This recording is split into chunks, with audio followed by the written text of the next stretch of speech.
मयंक जी नोएडा से। राधा वल्लभ श्री हरिवंश। राधा वल्लभ श्री हरिवंश गुरुदेव, आपके चरणों में कोटि कोटि प्रणाम। महाराज जी, जब सब भगवान तत्व से एक ही हैं तो अलग अलग पुराण देवी भागवत शिव महापुराण भागवतम में उत्पत्ति का विवरण अलग अलग क्यों होता है? इसमें रुचि विशेषता है।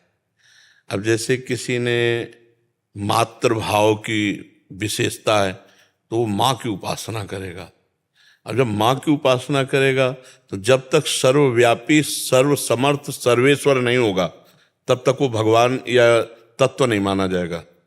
जो सर्वव्यापी हो, सर्वत्र हो और सर्वशक्तिमान हो वही तत्व माना जाएगा, नहीं तो नहीं माना जाएगा। तो अब माँ तत्व हैं, देवी प्रपन्नार्थ हरे प्रसीद प्रसीद मातर जगतोखिलस्य प्रसीद विश्वेश्वरी पाहि विश्वम त्वमीश्वरी देवी चराचरस्य। तुम ही चराचर हो, तुम ही सबकी ईश्वरी हो, तुम ही से सब प्रकट हुए। ठीक समझ में आ गया? तो तत्व रूपी माँ है ना।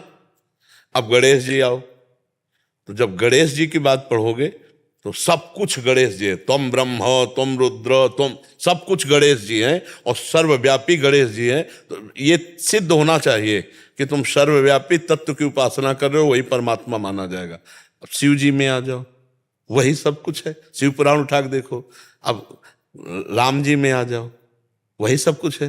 कृष्ण जी में सब। तो हमारे प्रभु ने भाव के अनुसार उपासनाएं व्यक्ति की, जैसे कोई भगवान को दोस्त मानना चाहता है, कोई भगवान को पिता मानना चाहता है, कोई भगवान को माँ मानना चाहता है, कोई भगवान को भगवान मानना चाहता है, कोई भगवान को भगवान न मानकर अपना पुत्र मानना चाहता है। जैसे भाव करो वैसे ही भगवान आपको प्राप्त। हमारे भगवान में ये सुविधा है, जैसे जैसे चाहो आप वैसे। आप भगवान से दोस्ती कर लो, भगवान को आप स्तुति करो और आप भगवान को चाहे कटुवचन बोलो, जैसे जैसे तुम्हारा संबंध जोड़ना चाहो वैसे जोड़ लो, पर परिणाम उसका अलग अलग है। हाँ, तो हमारे भगवान में, हमारे धर्म में ये विशेषता है कि जिस भाव से चाहो आप भगवान को जप सकते हो, भज सकते हो और प्राप्त कर सकते हो। और जिस भाव से भजोगे वो सर्वव्यापी होगा। यहाँ तक जैसे गुरु, तो अब देखो गुरुदेव के लिए देखो, देवी के लिए बताया, राम जी के लिए बताया, सिया राम में सब जगह जानी चराचर जगत। ऐसे गुरु के लिए अखंड मंडल आकारम व्याप्तमेन चराचरम तत्पदम दर्शितमेन तस्मै श्री गुरुवे नमः। जब तत्व हम उसे ही मानेंगे जो सर्वव्यापी होगा, सर्वशक्ति संपन्न होगा। तो इसीलिए जिस पुराण को देखो वही सबसे श्रेष्ठ माना जाता है, क्योंकि वही श्रेष्ठ तत्व माँ बना है, वही शिव बना हुआ है, वही राम बना हुआ है, वही कृष्ण बना हुआ है, वही सब रूपों में कोई दूसरा तत्व हो। तो अब ये जो लड़ते हैं ना, ये अज्ञानी जीव हैं, इनको ज्ञान नहीं है। जिसे तुम माँ मान के भज रहे हो उसे वो पिता मान के भज रहा है, उसे वो प्रभु मान के भज रहा है, वो उसे पुत्र मान के भज रहा है, वही है। तो आप कह सकते हो माँ पुत्र कैसे हो सकती है, ईश्वर पुत्र कैसे हो सकता है? तो ये तुम्हारी सोच है ना, तुम्हारी सोच में इतनी दम नहीं है। तुम माँ की सोच में मिलाओ तब आप देखोगे। तुम ईश्वरी देवी चराचरस्य, चर अचर रूप वही सब बनी हुई है। वही माँ जो शक्ति है ना, वही चर अचर रूप बनी हुई। और दूसरे शब्दों में या देवी सर्वभूतेषु बुद्धि रूपेण संस्थिता नमस्तस्यै नमस्तस्यै नमस्तस्यै नम। अब सबकी बुद्धि के रूप में वही विराजमान है।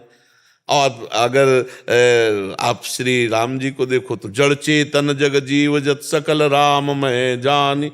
अब कृष्ण रूप में देखो तो वासुदेव सर्वमिति, सब कुछ वासुदेव है। ब्रह्म रूप से देखो तो सर्वम खलमिदम ब्रह्म ने नास्ति किंचन। वो एक ही तत्व के अनंत नाम, अनंत रूप, अनंत लीला है। हरि अनंत, हरि कथा अनंत। समझ में आ रही बच्चा जी? पर मतलब सृष्टि की फिर उत्पत्ति जो है वो अलग अलग हुई, अपने से हुई, अलग अलग नहीं हुई। ये तुम्हें भ्रम है। ये सृष्टि का बाहरी स्वरूप जब आप पढ़ते हो तो अलग अलग आपको दिखाई देता है। बाहरी में हम आपको एक ही करके दिखाते हैं। सबसे पहले भगवान, ये बाहरी रूप है, अंतर रूप नहीं कर, अंतर रूप दूसरा है। सबसे पहले भगवान, भगवान अपने आप से ही जल प्रकट करके वो अपने ही स्वरूप शेष रूप में आप ही भगवान नारायण के रूप में शयन करते हैं। समझ में आ गया? जल भी भगवान, शेष भी भगवान, नारायण भी भगवान। योग निद्रा में शयन करते हैं और अपने स्वरूप काल को छूट दे देते हैं कि काल माने समय, समय आने पर हमें जगा देना। एक समय है, समय प्रकट हुआ, भगवान ने इच्छा प्रकट की, क्षोभ जिसे कहते हैं, इच्छा रूपी क्षोभ प्रकट हुआ, तत्काल त्रिगुणमयी माया प्रकट हो गई, सतोगुण रजोगुण तमोगुण, और त्रिगुणमयी माया से एक कमल प्रकट हुआ, नाभि, जिसमें ब्रह्मा की भ्रकुटी से रुद्र, और ब्रह्मा और रुद्र से संपूर्ण सृष्टि का विस्तार। आप पढ़ करके देखो यह बाहरी। अब ज्ञान से, जब ज्ञान की आंतरिक सृष्टि की बात आती है तो ब्रह्म मूल प्रकृति, मूल प्रकृति से त्रिगुणात्मिका प्रकृति, त्रिगुणात्मिका प्रकृति से महातत्व, महातत्व से अहंकार, अहंकार से त्रिगुण अहंकार, त्रिगुण अहंकार से पूरी सृष्टि प्रकट हो गई। अब जब समिटेगी तो मूल में ब्रह्म ही है ना, ऐसे समिटती है, ऐसे ऐसे आती है और ऐसे समिट जाती है। तो एक था, एक ही है, एक ही रहेगा, तो बहुत कहाँ है बच्चा? समझ में आ रही है आपको? अगर बाहरी रूप से देखो तो वही ब्रह्मा बन गए, वही रुद्र बन गए, वही पूरा संसार बन गए। ब्रह्मा के पास कोई सामग्री थी क्या सृष्टि बनाने की? नहीं ना। तो ब्रह्मा ही तो अपने संकल्प से, भगवान के संकल्प से ब्रह्मा, और ब्रह्मा के संकल्प से सारी सृष्टि प्रकट हो गई। तो है मूल में कौन? भगवान ही तो है ना। अब एको हम बहुश्यामा उपनिषद कहता, मैं एक बहुत रूपों में हो जाऊं तो हो गए बहुत रूपों में। यहां द्वैत है ही नहीं, केवल ये सब अज्ञान में लड़ाई झगड़ा, हमारा पंथ तुम्हारा पंथ, हमारा ग्रंथ तुम्हारा ग्रंथ, इसी में लड़ाई झगड़ा हो रहा अज्ञान में। ज्ञान में बच्चा कुछ नहीं। ऐसा समझो जैसे एक पिता के 20 लड़के हों और बहुत बड़ा महल हो उसका, अब 20 भागों में कमरे विभाजित कर दिए, अपने अपने कमरे में सब ठसक लिए बैठे, मेरा मेरा, और आंगन में जब आ जाओ तो सब एक का घर है कि नहीं है? एक का घर है ना। तो बस ऐसे छोटे छोटे धर्म के टुकड़े बना लिए गए। जब आप आकाश की तरफ देखो तो एक ही है, दूसरा कोई है नहीं। हमारे घर के आंगन में भी जो आकाश है वो एक, तुम्हारे घर के भी आंगन में आकाश, ऐसे परमात्मा एक है, और ये बाहरी भेद है। बाहरी भेद अज्ञानी देखता है, आंतरिक कहीं भेद नहीं है। वही चींटी से लेकर ब्रह्मा तक, वही अणु से लेकर के महान तक वही विराजमान, दूसरा कोई नहीं है। आप समझ पा रहे बच्चा? लेकिन गुरुदेव आप डरा देते बीच बीच में कि आप जल्दी शरीर को छोड़ दोगे तो। नहीं, अभी इसका क्या है, इसका क्या है कि अब पता नहीं कौन सा दिन इसका आखिरी हो, डायलिसिस, कौन डायलिसिस आखिरी हो, क्योंकि बहुत बुरी स्थिति शरीर की है। ये तो भगवान की कृपा से चल रहा है। हम प्रभु से इतना मनाते हैं कि जैसे 10 बजे यहाँ से निकले तुरंत सब आ जाए, बुखार, जो कष्ट होना हो, और रात्रि के 1 बजे के बाद सब बंद हो जाना चाहिए। हमारी दिनचर्या चलनी चाहिए। तो भगवान की कृपा से ऐसा होता है, दिनचर्या चल जाती है। अब मान लो 18 वर्ष तो हो ही गए, किडनी खराब हुई, चल रहा है, अब कितना चलेगा और कितना चलेगा? और भगवान का हो तो और चला दे, उन्हीं के चलाने से है। तो अगर पक्के हो जाओगे ना तो हमारी बातें जीवन भर आपको साथ देंगी, शरीर भले साथ ना दे। रानी की कृपा है गुरु जी, आप जी और चाहते हैं कि जल्दी ये जो कमियां हैं दूर हो जाएं और आपसे दीक्षा भी मिल जाए। पर वो मतलब अब ये सब भगवान के हाथ की बात है। कल रहा जाए कि लड़ा जाए, हमारे क्या किसी को भी पता नहीं। हमारा तो बिल्कुल सर्टिफिकेट बना हुआ है ना। अब दोनों किडनी फेल का मतलब एकदम फेल है, मतलब एकदम फेल, कोई किसी भी तरह उनमें जान नहीं रह गई। वो तो डायलिसिस से चल रहा है। तो इसलिए खूब नाम जप करो और हमारी बातों को पकड़ लो। हमारा शरीर रहे ना रहे, हमारी बातें तुम्हारा साथ देंगी, है नहीं? प्रगट रूप में भी आपको थोड़ा चाहता हूँ ज्यादा दिन तक, प्रगट रूप में भी आपको ज्यादा दिन तक। हाँ, वैसे प्रगट रूप में होने पर तो है ही है पर अब इसको ये हमारे बस की तो है लैला। भगवान भी आए तो अपने राइट टाइम पे ही गए। 125 वर्ष का समय लेके आए तो 125 वर्ष में अंतर्ध्यान हो गए। बड़े बड़े गुरुजन जो सर्व सामर्थ्यशाली थे अपने समय से ही चले गए, उनको जितना समय था समय पूरा किया, चले गए। अब और कौन नहीं चाहता कि हमको अपने गुरुजनों का सानिध्य मिले, पर यही है कि ये भगवान का खेल है, वो जितने दिन रखना चाहते, इसलिए वो लाभ ले लो जो लेना चाहिए वर्तमान में। आगे ये तो चाह सबको होती है, हम भी चाहते हैं कि हमारे संत जन गुरुजन बने रहें। जैसे स्वामी राम सुखदास जी जब अंतर्ध्यान हुए तो रोना आया बहुत जोर से कि हमारे भारत के लिए, हमारे साधकों के लिए जो उनके अंदर पीड़ा थी कि साधक समझें, भारतीय समझें कि उनका सनातन क्या है, उनका धर्म क्या है, उनका जीवन क्या है। तो ऐसे संत जब केवल साधकों के लिए पूरा जीवन, तो जब वो अंतर्ध्यान हुए तो बड़ा रोना आया। पर वो नियम है इस संसार का, जितने दिन रहना है उतने दिन ही रहना है, फिर यहाँ से तो जाना है। तो पता नहीं भगवान कितने दिन रखे, ये भी हो सकता है। स्वस्थ शरीर का वो चले जाएं और बीमार का वो बने रहे वर्षों, ये भी उनका खेल। हमको डॉक्टर ने कहा था कि बहुत वो 2.5 साल 5 साल जियोगे आप, और आपकी किडनी ऐसे खराब हो रही। 18 साल तो हो गए, डॉक्टर पता नहीं है कि नहीं। हाँ, और अभी देखो भगवान चलावे तो कहा ऐसे 20 वर्ष से चलता रहे। ऐसे ऐसे हैं कितने डायलिसिस वाले हैं ऐसे कि 25-25 साल से डायलिसिस हो रहा है। तो ऐसे हैं, तो भगवान का चलाना चाहे तो 20-25 साल चला दें, और उनका का हो तो सामना मिले और राधे श्याम हो जाए। बड़ा खेल विचित्र है, इसीलिए खूब भजन करना चाहिए। गुरु जी आपको कुछ हुआ तो हम लोग को क्या होगा फिर? नहीं, भगवान सब संभालते हैं, भगवान सब संभालते हैं। कुछ भी होता है प्रॉब्लम तो एकांतिक सुन लेते हैं, कुछ लाइक आप जैसे बताते हो कि सोहनी लगा देते हैं डेली, सुनने से ज्ञान में सोहनी, वो सोहनी लगाने वाला ही हाँ, होता है। साधकों को तो बल मिलता ही है संभाषण से। अरे भगवान का ऐसा नहीं हो सकता है जैसे हम लोग थोड़ी प्रार्थना करते, श्री आपका कष्ट थोड़े आप लोगों को दे रहे हैं आप। नहीं, ऐसा कोल काहू के सुख दुख कर दाता, और निज कृत कर्म भोग सुन भ्राता। अपने कर्म का भोग भोगना ही पड़ता है जीव को, ये भगवान का खेल। हाँ, हम तुम्हारे ले सकते हैं, तुम हमारे नहीं ले सकते, ये बात है। जब जैसे शिष्य को देखा जाए कि बहुत पीड़ा में है तो वो जान भी नहीं पाएगा, उसके प्रारब्ध भोग लेकर के भोग लेंगे। लेकिन गुरुजन अपने कभी प्रारब्ध किसी शिष्य को नहीं दे सकते, क्योंकि वो ऐसा नहीं कर सकते। कभी आज तक ऐसा नहीं आया। शिष्य कोई महान बलशाली ऐसा गुरु का प्रतापी भजनानंदी ऐसा, जो वो बात अलग कि चोरी चोरी गुरु के प्रारब्ध को घसीटने की चेष्टा करे। नहीं तो गुरुदेव इतने कृपाल, जैसे माँ वो स्वयं कष्ट सह सकती, अपने बच्चों को कष्ट नहीं दे सकती। ऐसे हर संत, जैसे हमसे कहा गया कि हमारी किडनी ले लो, नहीं भाई, तुम्हारा पेट फाड़ के और हमारे में लगाया जाए तो हम ऐसा जीवन नहीं जीना चाहते। हमारी श्री जी अगर जिलाना है तो इसी से जिला देंगे, इसी से चलाओ, चला रहे हैं।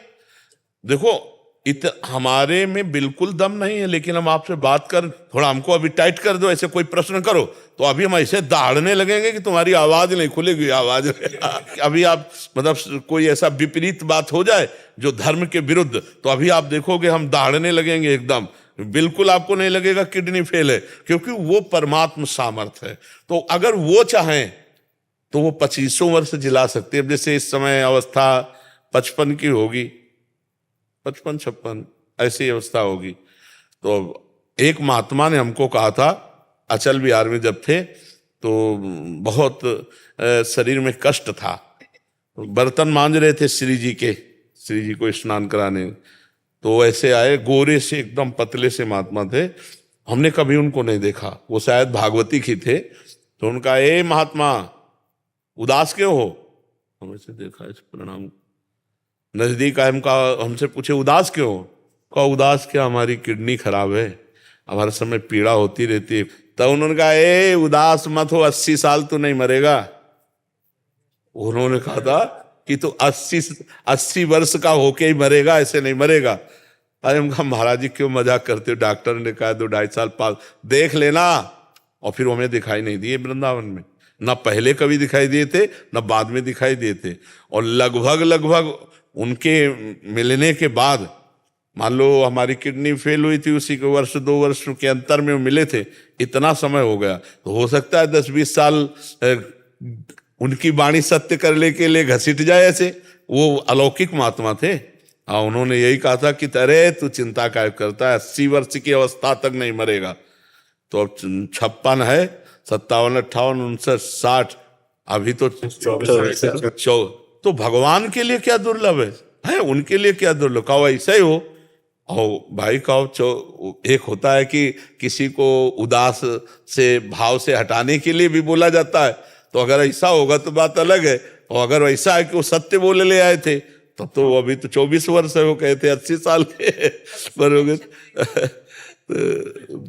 निरंजन दास जी, ये आप कह रहे हैं कि साधना करने में कभी कभी लगता है कि और करें, लेकिन कभी कभी मन में बहुत सारी बातें आ जाने के कारण भजन नहीं हो पाता। ऐसी परिस्थिति में महाराज जी मार्ग देखो, वैराग्य के मार्ग में मन की बातों की उपेक्षा की जाती है। जैसे कोई पागल आदमी खड़ा हमसे बात कर रहा हो, हमें पता है पागल है, तो उसकी बात नहीं सुनेंगे ना, उसकी बात ध्यान नहीं देंगे। आप अपने पागल मन की बात ध्यान क्यों देते हैं? आप मन थोड़ी हैं। सत्संग डट के सुनो तो फिर विवेक जागृत हो जाए। आप साक्षी हैं मन के, कभी ऐसा जानते हैं? आप मन के अंतःकरण के साक्षी हैं। आप साक्षी भाव जानते हैं? शायद नहीं।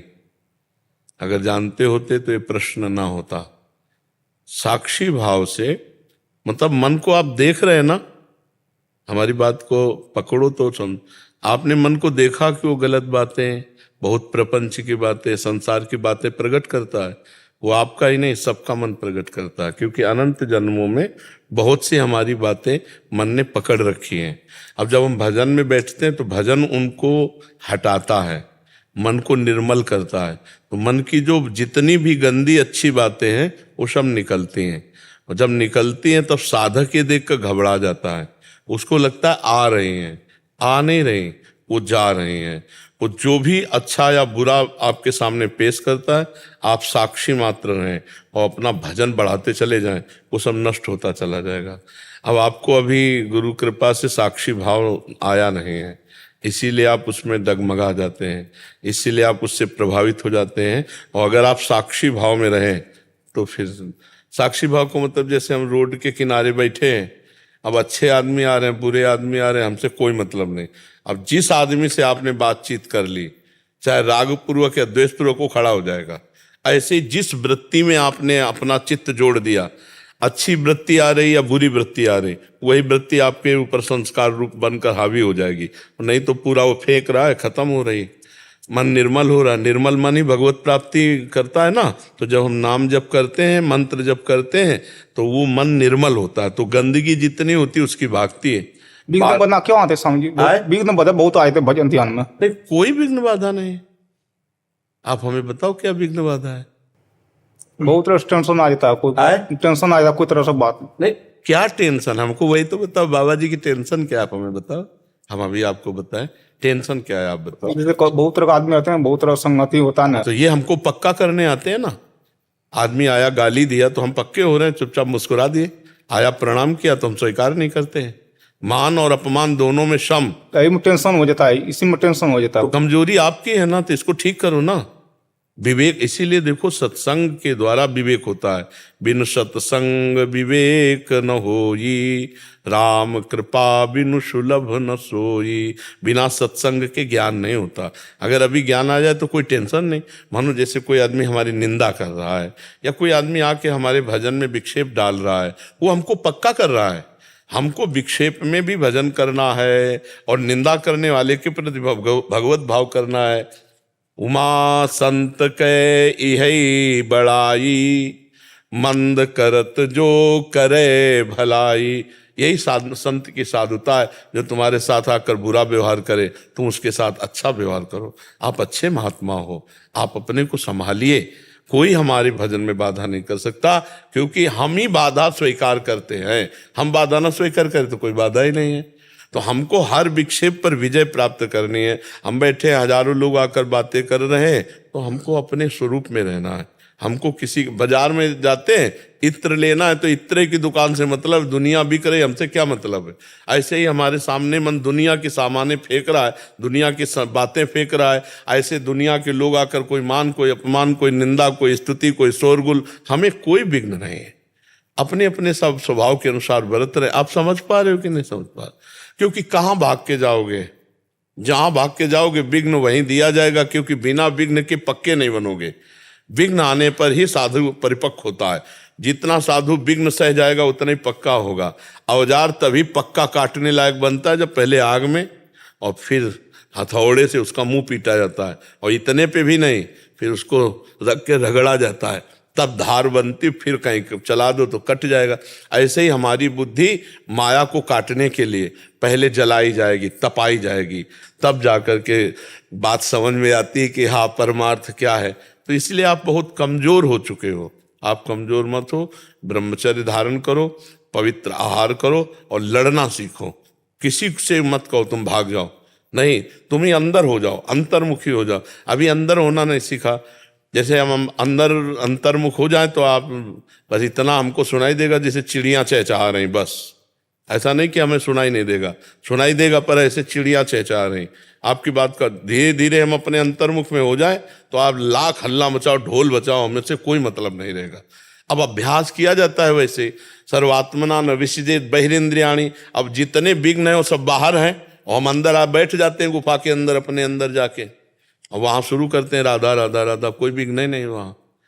अच्छा, अब जब अंदर, अब इस समय की बात कर रहा हूं, अब अंदर आओ तो अंदर दुश्मन लगे हुए हैं, काम क्रोध लोभ मोह मद मत्सर, उनसे भी भिड़ो। ये बहुत बड़ा युद्ध है, बाहर और भीतर दोनों जगह से जो जीत जाता है वो त्रिभुवन विजेता महात्मा कहा जाता है।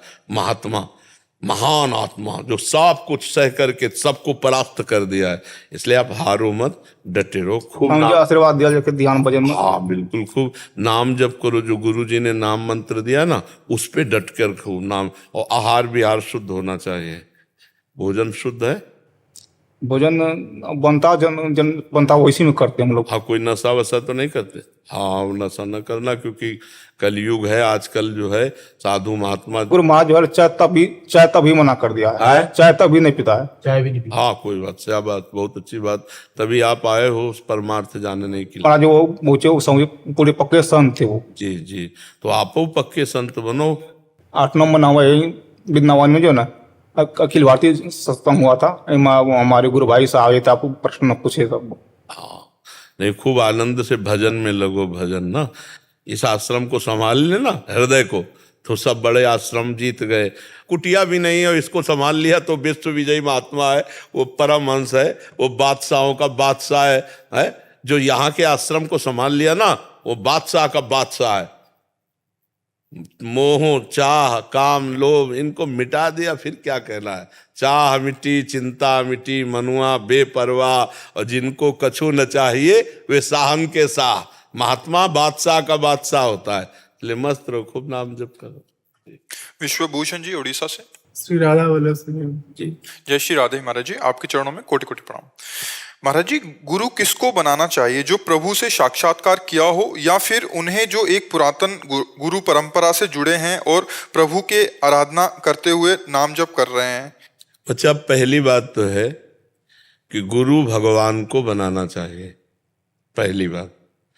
अब भगवान से प्रार्थना करनी चाहिए कि प्रगट रूप में हमें अगर गुरुदेव की जरूरत है तो आप हमें पहुंचा दो या आप मिल जाओ। क्योंकि कोई व्यक्ति मनुष्य गुरु नहीं होता है, कोई साधक गुरु नहीं होता है। साधक और मनुष्य गुरु कृपा पात्र होते हैं, गुरु सिर्फ भगवान होते हैं। वही मनुष्य रूप धारण करके हमको उपदेश करते हैं। बंदों गुरुपद कंज, कृपा सिंधु नर रूप हरि। नर रूप में कौन है? हरि। महामोह तम पुंज, जासु वचन रवि कर निकर। अब हमारा मन बुद्धि प्राकृतिक, हम सिद्ध पुरुष को तो नहीं जान पाएंगे। अगर हम सिद्ध का अनुमान लगाएंगे तो ऐसा लगाएंगे कैसा वैभव है। अरे बोले बड़े संत हैं, रुपया देख के, वैभव देख करके, प्रभाव देख करके आप क्या देख पाए? माया ही तो देख पाए ना, तो आप गुरु को कैसे पहचानोगे? गुरु को तो भगवान जानते हैं, क्योंकि वही गुरु बनते हैं। तो हमें चाहिए कि सर्वप्रथम भगवान की शरण में हो और भगवान से प्रार्थना करें कि हे भगवान, आप हमें सच्चे सदगुरुदेव के रूप में मिल जाओ। तो वो अपने सच्चे स्वरूप में पहुंचा देंगे, या उनको आपके पास या आपको उनके पास, जैसा हमने प्राप्त किया है। हमने भगवान से ही प्रार्थना किया था कि हम कहाँ ढूंढें, आप ही हमें सदगुरुदेव से मिलाओ। तो कंचन, कामिनी, कीर्ति, तीनों विजय प्राप्त किए हुए महापुरुष भगवान ने मिला दिए। तो गुरुदेव की प्राप्ति भगवान के द्वारा होती है, और भगवान की प्राप्ति गुरुदेव के द्वारा होती है। समझ रहे? सबसे पहले भगवान श्री कृष्ण को गुरु बनावे, हरि को गुरु बनावे, कोई बंदे कृष्णम जगत गुरु, फिर वो पहुंचा देंगे जहां पहुंचाना। मेरी सलाह, क्योंकि अपनी बुद्धि से हम 2-4 बातें देख सकते हैं, गुरु जी की स्थिति क्या है तुम कैसे देख पाओगे? क्योंकि तुम्हारे पास स्थिति का ना तो ज्ञान है ना स्थिति है। और गुरु बनाया जाता है स्थिति प्रज्ञ महापुरुष को। अरे जो खुद नहीं पहुंचा वो हमें क्या पहुंचा देगा? जो खुद नहीं छूटा वो हमें क्या छुटा देगा? तो हमको मुक्त पुरुष चाहिए, सिद्ध पुरुष चाहिए। वो सिद्ध पुरुष और भगवान में कोई अंतर नहीं होता। तो हम पहले भगवान से बात करें, वो जानते हैं कौन सिद्ध पुरुष है, वो वहां पहुंचा देंगे। समझ गए? पहले भगवान को गुरु, वही गुरु भगवान है, वही भगवान गुरु है। गुरु गोविंद न भेद कराए, दोनों में अभेद है। तो भगवान से प्रार्थना करो, वो मिल जाएंगे गुरु रूप से। प्रमोद जी, राधा वल्लभ श्री गोविंद। राधे राधे महाराज जी, आपके चरणों में कोटि कोटि प्रणाम। महाराज जी, जब हमारा शरीर हमारे स्वरूप से अलग है तो इस शरीर की किसी गलती से हमारा भजन क्यों रुकता है? क्योंकि आप इसे अपना माने हुए हैं ना, इसे आप अपना माने, आप अलग नहीं माने हुए हैं।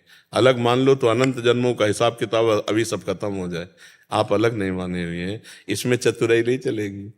अवश्यमेव भोक्तव्यम कृतम कर्म शुभाशुभम। आप खा रहे हैं, पी रहे हैं, सोच जा रहे हैं, आप अच्छे बुरे कर्म कर रहे हैं, आप स्वाद ले रहे हैं, तो आपको नरक भी जाना पड़ेगा, आपको स्वर्ग भी जाना पड़ेगा, आपको दंड भी मिलेगा, आपको विक्षेप भी होगा, आपको विपत्तियां भी होंगी। आप इन्हीं से हट जाओ। जब हम जान गए कि हम शरीर नहीं, तो इसके प्रारब्ध को भोगने दो। नया कोई कर्म संकल्प पूर्वक करो मती, संकल्प पूर्वक कोई कर्म करो मती। जो कर्म हो रहा है वो भगवद अर्पित करते रहो, उसे मिथ्या समझो। दो में एक बात कर लो, गुणानुगुण वर्तनते, या तो गुणों के अनुसार हो रहा है या तो भगवान को समर्पित, अभी मुक्त हो जाओ। लेकिन बहुत कठिन है, कह देना कठिन है कि हम शरीर नहीं है, लेकिन पूरा का पूरा काम हम शरीर हैं, यही आता है। जब हम छोटी सी बात करें, प्यास लगती तो हम ये कहते हैं क्या शरीर को प्यास लगी? उस समय कहाँ गया था ज्ञान कि शरीर मैं नहीं हूं?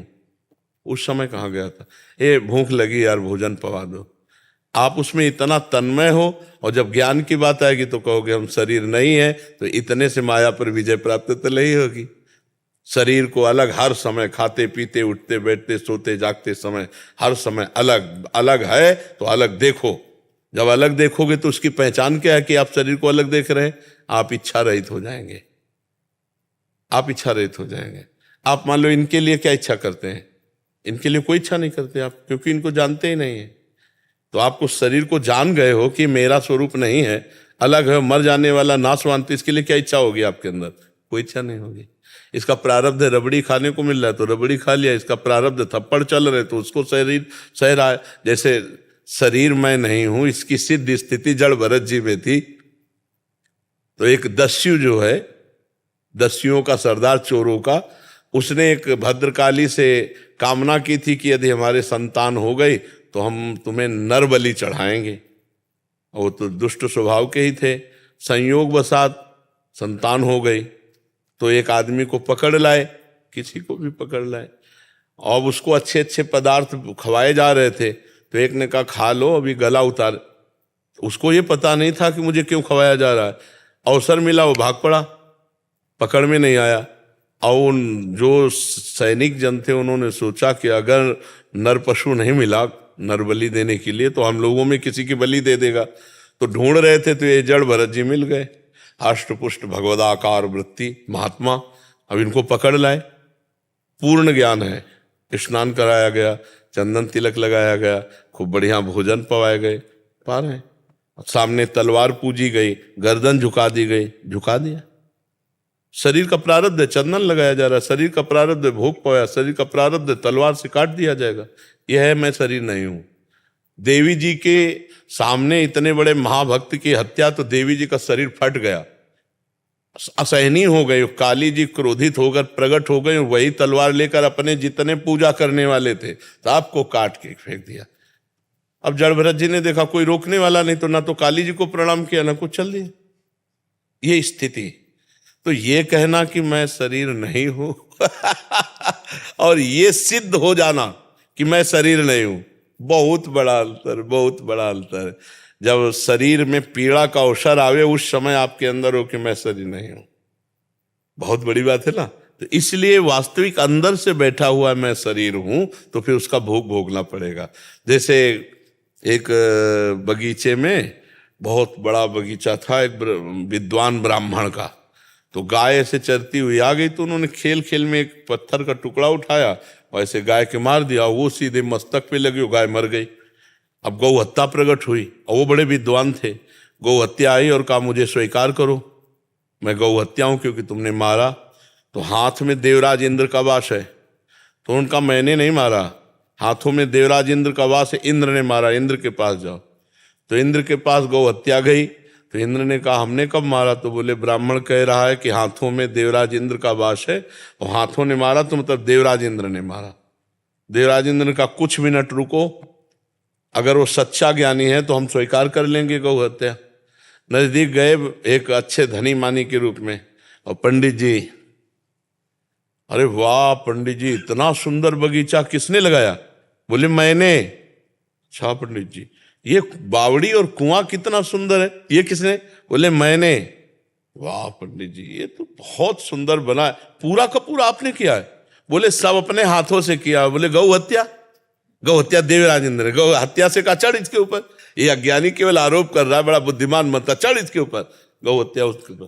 तो कच्चा ज्ञान जो है वो कर्म बंधन और आवागमन चक्र से नहीं, सच्चा ज्ञान जो अनुभव वो आता है गुरु सेवा से, खूब भजन करने से, शास्त्र स्वाध्याय करने से, दैन्य और पवित्र आचरण करने से, तब सच्चा ज्ञान होता है। सच्चा ज्ञान ही तो माया मुक्त कर सकता है। नहीं, ज्ञान तो बहुत है लोगों को, रुपया कमाने का, नाना प्रकार की सामग्री इकट्ठा करने का बहुत ज्ञान है, लेकिन माया से मुक्त होने का ज्ञान तो किसी किसी को होगा, और वही ज्ञान वास्तविक ज्ञान है, नहीं तो सब अज्ञान ही है। नहीं महर्षि, यद्यपि भक्तों की आंतरिक स्थिति तो मतलब वो खुद जानते हैं, उनके प्रभु जानते हैं, बट जैसे अपना स्वरूप की स्थिति में आ जाना, ये बहुत बड़ी बात है महर्षि। हाँ बिल्कुल, मतलब ये तो कोई गिने चुने ही होंगे। हाँ हाँ बिल्कुल बिल्कुल। गोस्वामी तुलसीदास जी ने कहा है कि जैसे शरद ऋतु में वर्षा कहीं कहीं होती है, ऐसे ही भगवान के ज्ञानी भक्त या प्रेमी भक्त कहीं बिरले ही होते हैं। वृष्टि शारदी कहूँ कहूँ हो रही, जिम को पाव भगत एक मोरी। कोई बिरला कोई भक्त होता है सही माने में, पाखंड और दम्भ रहित, ऐसे बिरला कोई ज्ञानी है। पढ़ लिख के बोल देना मर्जी आसान लगता हाँ, है, प्रवचन करना भी आसान लगता है, बट इनकी स्थिति जो आंतरिक स्थिति है बहुत बड़ी लगती है। वो हाँ, तभी तो भगवान भी कह रहे हैं ना गीता में, सा महात्मा सुदुर्लभा, वासुदेवा सर्वमिति सा महात्मा सुदुर्लभा। जो भगवत स्वरूप को प्राप्त सर्वत्र भगवान का दर्शन करता है, ऐसा महात्मा तो बड़ा दुर्लभ है ही है। तो वो महात्मा गृहस्थ भी हो सकता है, वो विरक्त भी हो सकता है। महात्मा एक पदवी है, स्थिति है, वो कोई वेशभूषा से लेना देना नहीं है। अगर स्थिति महात्मा की महात्मा वाली नहीं है तो वो भेष में भी रहते हुए पाखंडी हो सकता है, दुष्ट हो सकता है, नीच हो सकता है। असली कोई भगवान की प्राप्ति वाला तो बिरला महात्मा होता है। नहीं तो नारी मुरी घर संपत्ति नासी और मूड मुड़ाए भय सन्यासी। अब उनको भगवान से मतलब नहीं, भजन से मतलब नहीं है। भगवान की प्राप्ति करने वाला महात्मा, ये तो दुर्लभ बात हुई, जिसने अपने जीवन को किसी कष्ट से पीड़ित होकर नहीं, भगवान के लिए अपना जीवन भगवान को दे दिया। ऐसे कोई बिरले महात्मा। महाराज जी, असली को कैसे पहचाने? भगवान ही पहचानवा सकते, सोई जाने जे देव जनाई, नहीं तो जानना बड़ा कठिन है। देखो, कांच और हीरा कसौटी पे कसने पर पहचान हो सकती है, अन्यथा नहीं हो सकती। नहीं, कांच और हीरा एक जैसा लगेगा, लेकिन घन मारो तो कांच चकनाचूर हो जाएगा, और वो जो हीरा है कोई फर्क नहीं पड़ेगा। ऐसे ही मान अपमान में, दुख सुख में, लाभ हानि में जो चकनाचूर हो जाए तो अब कच्चा है, अभी हीरा नहीं है, कांच है। और जो बड़े से बड़े दुखों में भी एक स्थिति में बना रहे भगवान के चिंतन में, वो हीरा है। और हीरे की पहचान जौहरी को होती है, जौहरी है भगवान।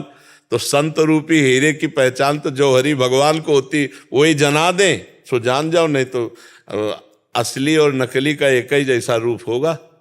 हीरा का असली और नकली का एक ही और हो सकता है असली से ज्यादा चमके नकली, ऐसा भी हो सकता है, पर असली की कीमत तो भगवान ही है।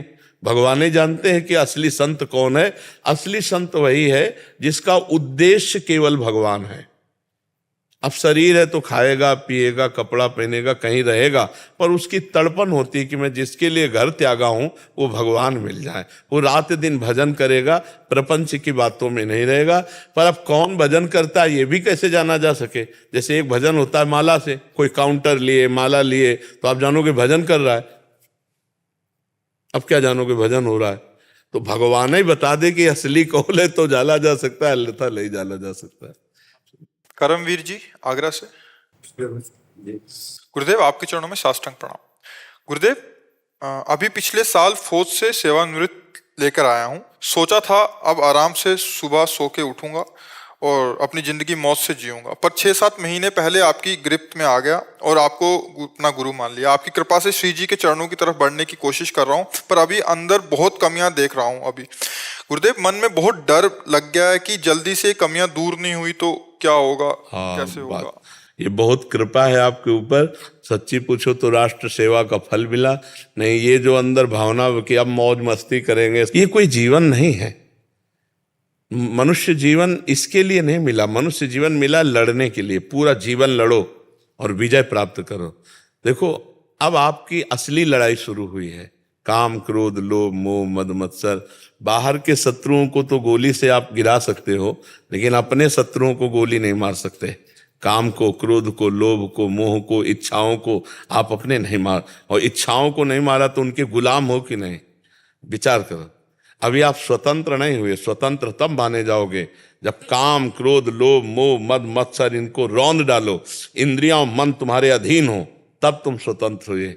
तब आप स्वतंत्र, अपने इस देश के स्वतंत्र, अभी स्वतंत्र नहीं इस देश के गुलाम हो आप। मन के गुलाम, इंद्रियों के गुलाम, काम के गुलाम, क्रोध के गुलाम, लोभ के गुलाम, मोह के, अहंकार के गुलाम है कि नहीं। आप देखो, विचार कर। इससे जब तक हम मुक्त नहीं होंगे तब तक मानव देह का लक्ष्य हम नहीं प्राप्त कर पाए। इसलिए बड़े भाग्यशाली हो जो सत्संग सुनने को मिला। आप खूब नाम जप करो। और दूसरी बात, डरो मत। थोड़ा डरना तो अच्छा है, पर ज्यादा डर जाने में फिर घबराहट में साधना भी नहीं होगी। अगर हम अभी राधा बोल रहे हैं और अभी हमारे प्राण निकल गए तो अभी भगवत प्राप्ति हो जाएगी। हम कमजोर हैं, हमारे अंदर सारे विकार हैं, पर अभी हम राधा राधा राधा बोल रहे हैं तो उसको भगवत प्राप्ति हो जाएगी। जैसे घोर वैश्यागामी व्यभिचारी था ना अजामिल, और अपने पुत्र को पुकारा नारायण, और अंतिम समय था तो भगवत प्राप्ति हो गई ना। तो इसीलिए हम कहते हैं हर समय राधा राधा राधा राधा कहो। तो जिस समय आपका प्राण छूटेगा, अगर राधा निकल गया तो भगवत प्राप्ति हो गई। तो आप चिंता मत करो, और नाम जब करोगे तो आप धीरे धीरे ठीक होते चले जाओगे, अंदर से ठीक होते चले जाओगे। और कै बजे उठते हो सुबह?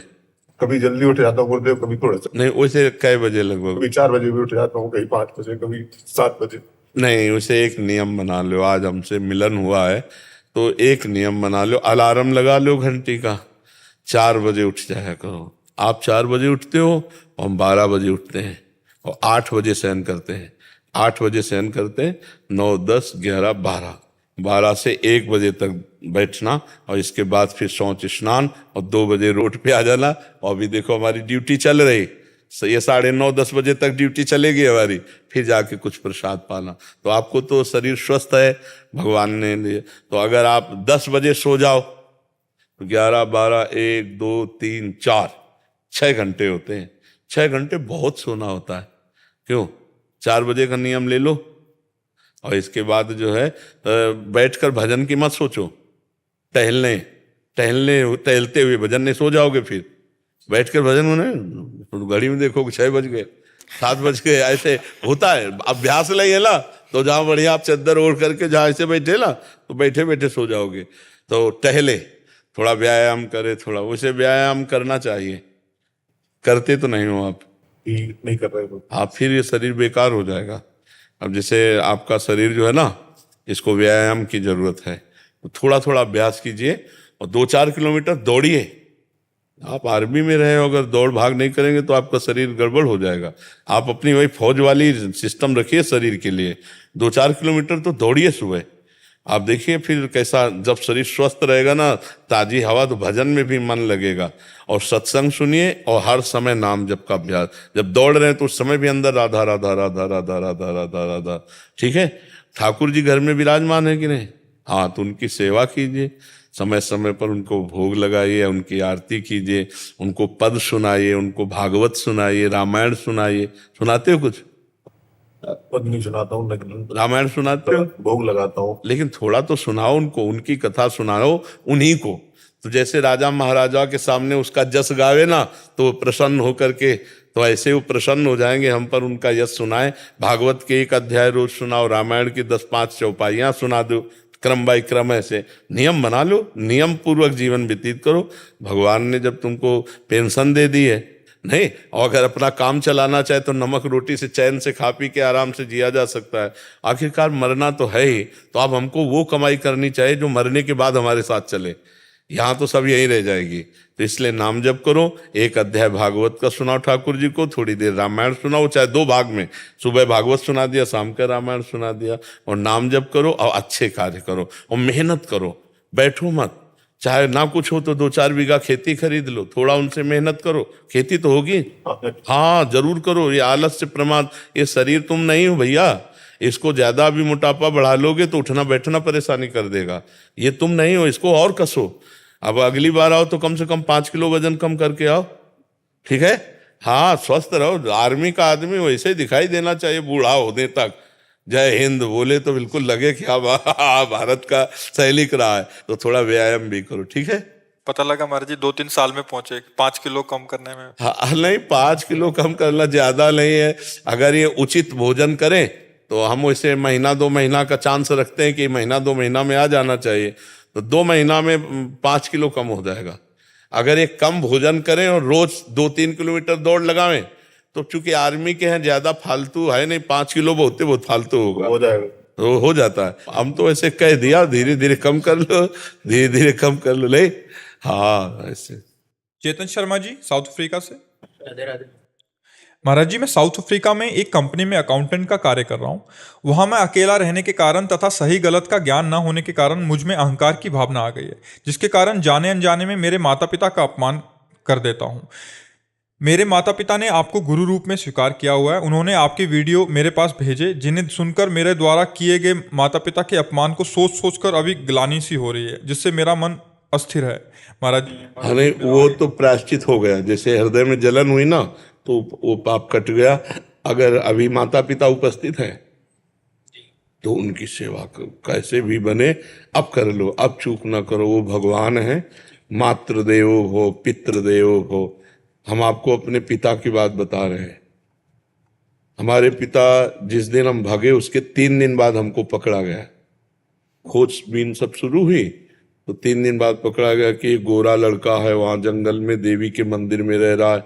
तो पहले बड़े भाई आए तो उनको तो कठोर शब्दों से कह के, बहुत विवेक प्रवीण था, बचपन में भी बहुत विवेक प्रवीण था। मतलब प्रवीण ना होता तो संसार की यात्रा काटते हुए भगवान ऐसे कैसे लाते। तो जब पिताजी आए तब हम मिल गए, क्योंकि वो एक कठोर स्वभाव के और बहुत धर्मात्मा पुरुष थे। उनकी हम आंखों में कभी आंसू नहीं देखा। बहुत ही दृढ़, सर्दी गर्मी भूख प्यास सब बर्दाश्त करके संतों की सेवा करना, गृहस्थ एकदम किसान आदमी ऐसे।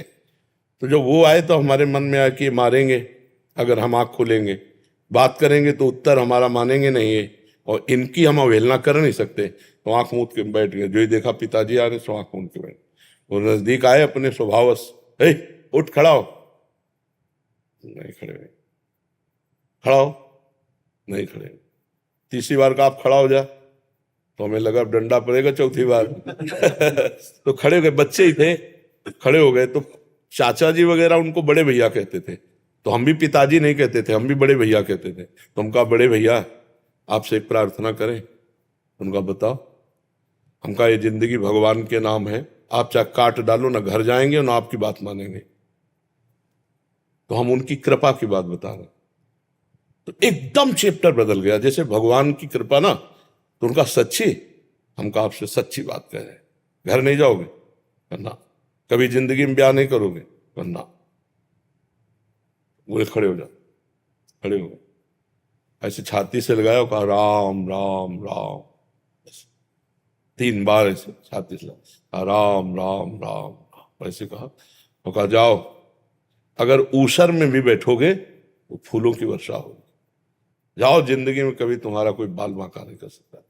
पर एक बात ध्यान रखना, अगर आप बाबा जी बनते हो तो हमारा आशीर्वाद, ऊसर में भी बैठोगे तो फूल बरसेंगे, और जिंदगी में कोई बाल बांका तुम्हारा नहीं कर सकता। और अगर कहीं किसी की बहन बेटी देखी तो फिर, तो हम कहा जिंदगी में आप इस बात को कभी नहीं सुनोगे। तो वो तो पधार गए, कई वर्ष हो गए उनको पधारे हुए, पर उनका आशीर्वाद, माता पिता का आशीर्वाद भगवान का आशीर्वाद होता है। हाँ, तो इसलिए अगर माता पिता से कभी कटु व्यवहार हो जाए तो हमें लगता है अगर वो जिंदा हैं तो अभी बहुत बढ़िया अवसर है उनकी सेवा करके हम क्षमापन करके अपने मातृ पितृ ऋण से उऋण हो जाए। हमारा ऋण भी तो है केवल रुपया कमाना खाना पीना नहीं। देखो उस अवस्था को सोचो जब आप शौच कर देते थे, लघु शंका कर देते थे, तब उनके तुम्हें तो ज्ञान नहीं था, वो अपने वस्त्रों को भी पवित्र करते, आपको भी, और कभी आपको मारा नहीं पीटा नहीं जब आप अबोध अवस्था में थे।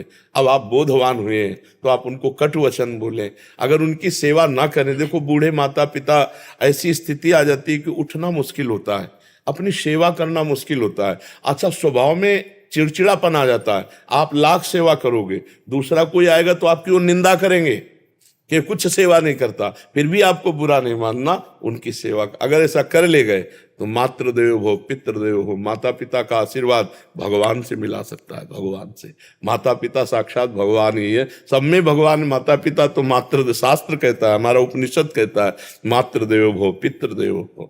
तो आप माता पिता की आराधना करो। जो गलती हो गई है उसका तुम्हें ताप हुआ, इसलिए क्षमापन हो गया है। और जहां तक हो सके अर्थ प्रधान बुद्धि ना रखो, धर्म प्रधान बुद्धि रखो। पहले धर्म है, फिर अर्थ है, फिर काम है, फिर मोक्ष है। तो अर्थ भी कमाओ।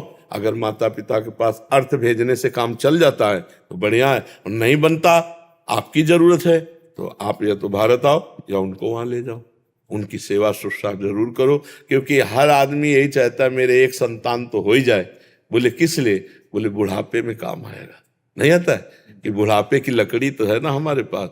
और अब क्या होता है, नए नए बच्चे वृद्धाश्रम भेज दिए जो धन संपन्न है, और नहीं संपन्न तो घर से निकाल दिए। बड़ी अव्यवस्था वृद्धों की होती है। तो जिन घरों में बड़े बूढ़ों का अपमान होता है उन घरों में कभी लक्ष्मी सफल नहीं होती, शांति नहीं, सुख नहीं, बड़े अशांति होगी, पक्का समझ लीजिए। और जो अपने माता पिता का अपमान करते हैं उनके पुत्र कभी ऐसे प्रवीण नहीं हो सकते कि वो अपने माता पिता को सुख दे। वो पूरा ब्याज सहित दुख देंगे, ब्याज सहित। इसलिए हमें लगता है कि अवसर है, हम जब भगवान के श्री विग्रह को रखकर प्यार कर सकते हैं तो चलते फिरते माता पिता में भगवान का भाव क्यों नहीं कर सकते? जरूर करना चाहिए। और आपको बताएं माता का जैसा प्यार एक भगवान ही है जो दे दे, नहीं दूसरा कोई नहीं है। क्योंकि वो तो सब माताओं की माता है, नहीं तो दूसरा सृष्टि में कभी प्यार नहीं मिलता है। जो माता का प्यार होता है ना, जो माता अपने हृदय से लगा करके ना ऐसे ऐसे पुचकारती ना, वो कहीं त्रिभुवन में नहीं मिलेगा आपको। अगर कोई प्यार करेगा ना बहुत आपको, तो आपका रूप देख के, रुपया देख के, शरीर देख के, भोग वासना की, लेकिन माँ ये सब नहीं देखती। अब भी जाए, इतने बड़े हो, घर जाओगे ना तो भोजन पाया, रास्ते में भोजन पाया तुम, अब देखो पाओ और सो जाओ, फिर बात करेंगे। मतलब वो आपको सुख देने की बात सोचेगी आपके लिए। तो इतने बड़े हो लेकिन वो ऐसी बात करेगी कि जैसे लगता है छोटे बच्चे से बात कर रहे हो। संभाल के जाना, वहां देखो ये हम दे रहे हैं, ये उस समय खा लेना और इसे भूलना नहीं। मतलब ये प्यार कौन देता है?